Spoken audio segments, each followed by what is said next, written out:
Hello my friends on YouTube. Today is Sunday, the 12th of November 2023. Today's video is the victimization of Islam, and I'm going to explain that. However, before we start, I'd like you to hear this video.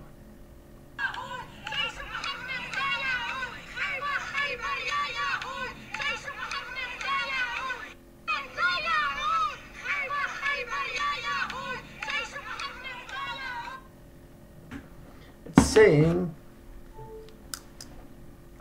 I'm going to put that in the description box. You can watch it and see what it says. But basically, Khaybar, ya Yahud. Khaybar is a city that used to be in north of Mecca at the time of the founder of Islam, and it was an agricultural town.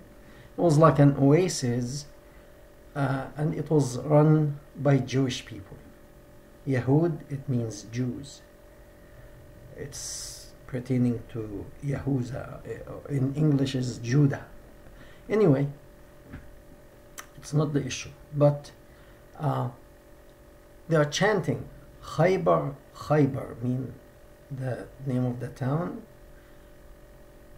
Ya Yahud means Khaybar, Khaybar, or Jews.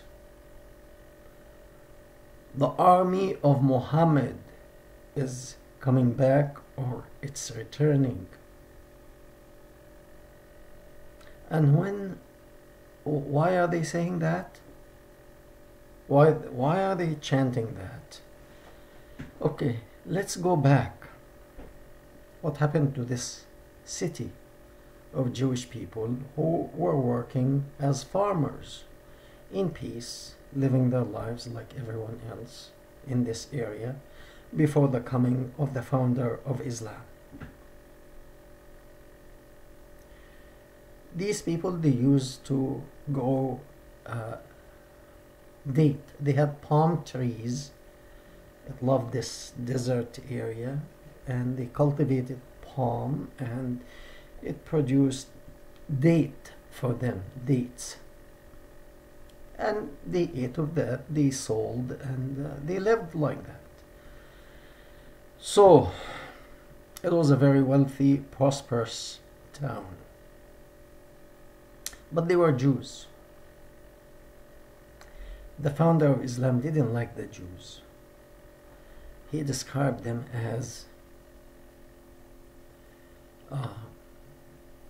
brothers of rats, pigs, and monkeys.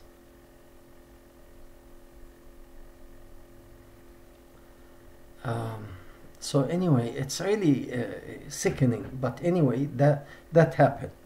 So the first army went and invaded this town, Khaybar, and these people raised the right flag, the right banner to surrender. They didn't want to fight. No. You have to be humiliated. You cannot surrender. You are just a bunch of Jews. So he ordered his gangsters to separate men from women and from children. Excuse me. So they did. So what happened? I spoke about that before. He made young boys strip naked to check if they have become adult. So they checked their sexual area. If they started to have any hair, if they did, they were considered men. So he separated the boys from men. The boys were taken as slaves. Men, he ordered slaughtering them, between 600 to 900 men. That's the army of Muhammad. This is the army that they are chanting that this army will return. And it sure did. December 7th, 2023. But it was not as of an atrocity as what happened 1,400 years ago. It's not. It's not. Okay? Because at least the people there, they tried to run away. Some had guns and fought. But these people 1400 years ago were like goats almost, or sheep. Separate this here, this here. Once you are done, slaughter these, dump them. They dug their own grave. Between 600 to 900 men. Some of them actually are children, 12, 13 years old. They are a child. Slaughtered. He took the women he gave to his army to enjoy.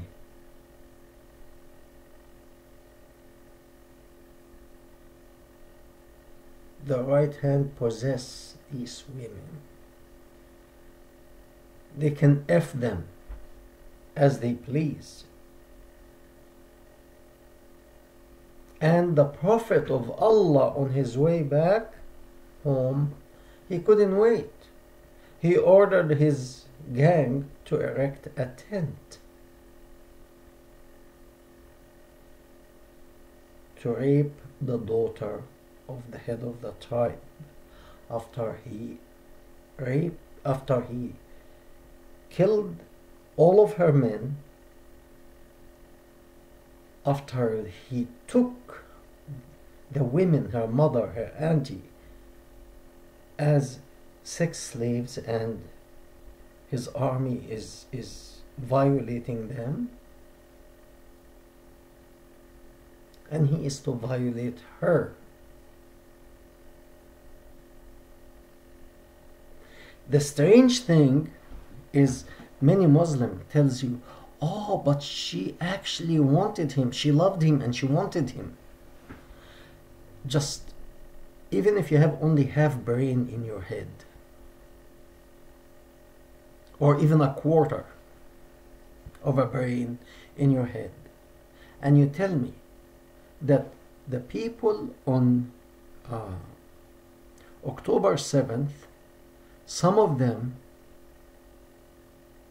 love, or one woman of these people, a young woman, was 19 years old, loved the person who engineered this attack, who slaughtered the people around her, who cooked a baby in the oven alive in front of her, his or her mother. Okay? A woman who can see all that and tell me she loved the person who arranged that, she is either mentally disturbed or dead. No one will do that. No one would love such a person. Even the mafia wouldn't do that. So, that was the first time of the army of the Prophet of Allah. That was their behavior.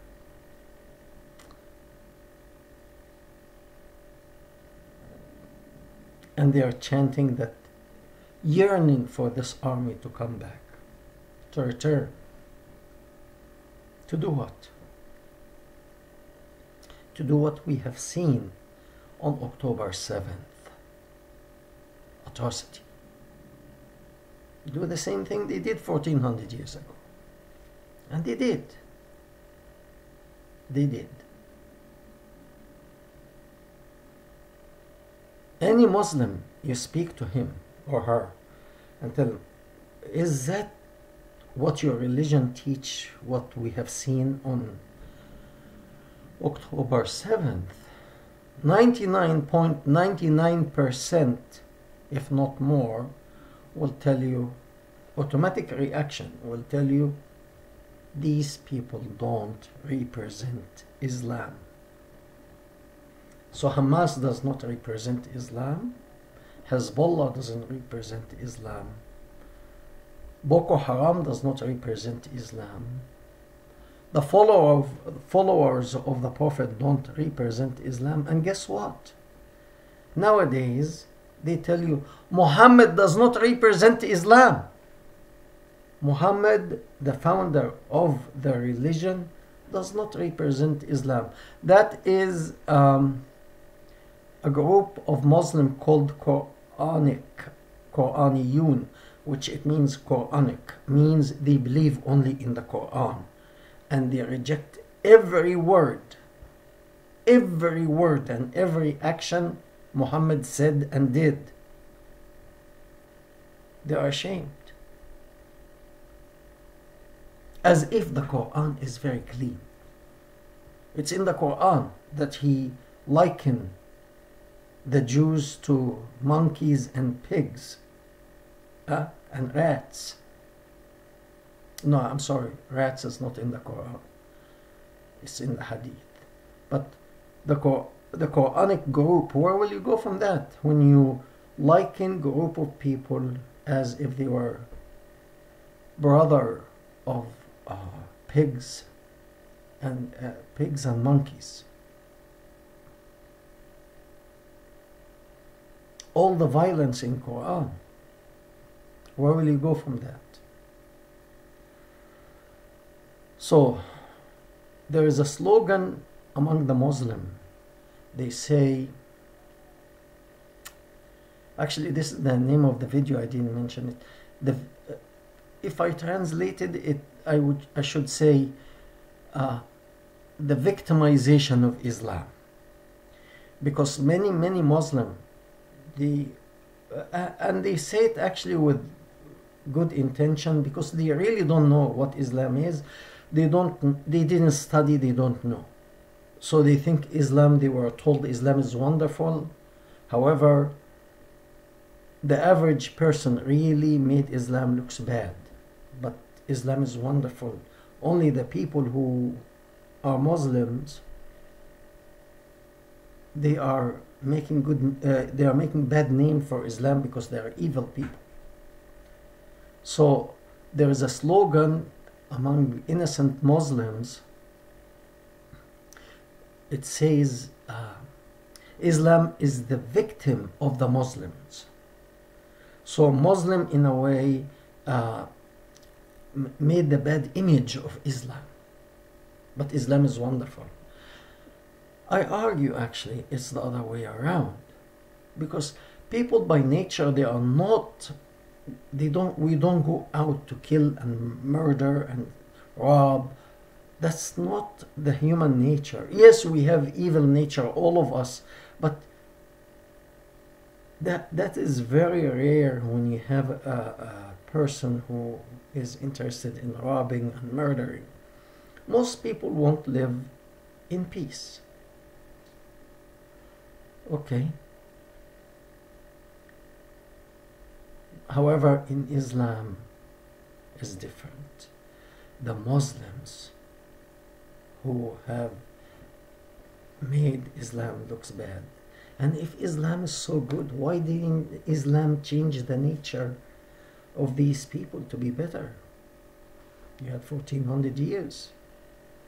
No, actually Islam is bad as a religion. It is very bad. And I'm not saying that to offend any Muslim. But if you really take a step back and see the horror that it has been committed by the founder of Islam. You see, because you could argue and say, oh, the Christian crusade, and you could say there are many people who have committed atrocity throughout history. I know. However, I'm not saying about what people did. I'm saying you are considering the founder of Islam as a holy man. So I'm checking if he's really a holy man. Is he? His behavior tells you otherwise. Okay? When you kill young boys, rape women, first, why did you go to invade them anyway? Even if they didn't want to become Muslim. Why do you have to? And even if you want to kick them out, they surrender. Why you don't let them go? Apparently, something wrong. And today, we see Hamas, and not only Hamas. If we wait a little bit, Hezbollah and Islamic Jihad and all these gangs will join the group. Already in Yemen, the Houthis are trying to enter into the equation. Okay? So, now, you see on the media, on TV now, that the media is trying to show how evil Israel is. I'm not saying Israel or Israelis are angels. I'm not saying that. Israelis are people. And I am a person here in my home. If in the safety of my home, a person comes now breaking my door and trying to harm me or my family, the strongest weapon I have, I will have to use it against him, even if I kill him. But that is a reaction to, yeah, I could kill him, but I'm not a murderer. That's a reaction for him invading my home. I'm defending myself. That's not a murder. That's defending yourself, because if you don't, he's going to kill you. So Israel knows that very well. Far away from Muslim and Jewish and Christian and any religion, these people, as people, they are reacting to what happened. Because if they don't, Hamas will do it again and again and again and again. They will never stop. And there is now many Palestinians, they say, stop, because our children are dying, our women are dying, our elderly are dying. I'm sorry about that. Yeah, it's painful. It's painful to see anyone suffering, whether he or she is Palestinian or Israeli. Any human being, human life is precious. Okay? So to see anyone suffering, it's painful. However, what do you suggest? And the thing is, when you speak to these people, they want to stop the war. Okay, if Israel, let's say the world community, all countries around the world managed to convince Israel to stop, would Hamas and Hezbollah put their arms down and say, we'll not fight anymore, we are going back to the agreement of the land that was given originally by the United Nations in 1947, and we'll create our own state of Palestine, and we don't fight anymore? You know, if they come to that agreement that they will put the arms down and they will not fight and take their land, create a state, and that's their state, call it Palestine, call it whatever you want to call it, that's your state, fine. Peace will start on that day in that region. There will be no more war. However, when you ask them, the same people, would these group put the arm down and not fight? They say, no. we have to liberate Palestine. From who? From the Jews, the Israelis. Aha. Push them to the sea, as the prophet said. Get rid of them. In the last days, the prophet told them, in the last days, you have to exterminate all Jews. Get rid of them all, so they won't live true to the word of the prophet. You know, before actually the Jews were creating the state of Israel, there were talk that they are going to make the state in Africa or in Argentina, different places. However, because many Jews were living in, never left Israel, their homeland where they originated from. I think it was about 25,000 Jews living in their land in Israel. They never left since the time of the establishment of Israel. That's about 3,500 years ago. Their ancestors stayed there, they stayed there. Okay, they said, okay, we have some Jews still living in that land where we originate from. Let's go back there. Because to them, it's a holy land. And I spoke about this before. The problem actually is not that piece of land, not that particular piece of land. No. Even if the agreement was to give them a piece of land in Argentina and they create their own state of Israel there, that will not change the fact, because the prophet said in the last days you have to kill all the Jews. So they will have to go to Argentina to kill them there. So this is part of the religion. Murder all the Jews. So if Israel gives them the land now, are they going to stop? According to the religion, no. No, they shouldn't stop. So the sickness actually, it's in the religion. Okay, and you can't change that. I want to extend my invitation to anyone who has a deeper understanding of Judaism, Christianity, to discuss this, because I can't be an authority on Judaism or Christianity. So if somebody can, I ask you to do so. Thank you very much. We hope to hear from you.